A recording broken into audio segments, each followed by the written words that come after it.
যারা এটাকে ধার করতে করতেছে এরাও সময়ের ব্যবধানে এই সিবার মধ্যে পড়বে। সম্মানিত উপস্থিতি, আমরা কথা দীর্ঘ সময় বলেছি, আর করতে চাই না। শুরু যেটা দিয়ে করেছি সেটা দিয়ে শেষ করতে চাই। এই সন্তান আমি লালন পালন করলাম, খাওয়ালাম, এত কষ্ট করলাম, সে যদি হাসরের মাঠে আমার বিপক্ষে আল্লাহর কাছে আদালতে বিচার দেয়, আমাকে যদি জাহান্নামে নেওয়ার জন্য আল্লাহর কাছে আবেদন করে, মামলা করে, তাহলে আমি দুনিয়াতেও তার পিছনে কষ্ট করলাম, মরার পরেও কষ্ট করবো, এটা কি হতে পারে? তাই আসুন আমরা নিজেরা মুসলমান, আমাদের পরিবারের সন্তানদেরকে ইসলামী রীতিনীতি শিখাই। নিজে মসজিদে আসি, উপযুক্ত ছেলেদেরকে মসজিদে নিয়ে আসি, পরিবারের অন্য সদস্যদেরকে ঘরে নামাজ উদ্বুদ্ধ করি।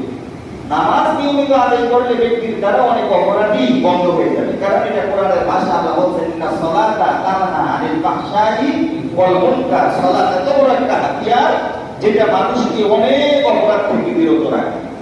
একসঙ্গে আদায় করতে করতে করতে করতে যখন সালাত আকবুল হবে, আল্লাহর কাছে গ্রহণযোগ্য হবে, তখন এমনিতেই ব্যক্তির দ্বারা অপরাধ আর করা সহজ হবে না, সম্ভব হবে।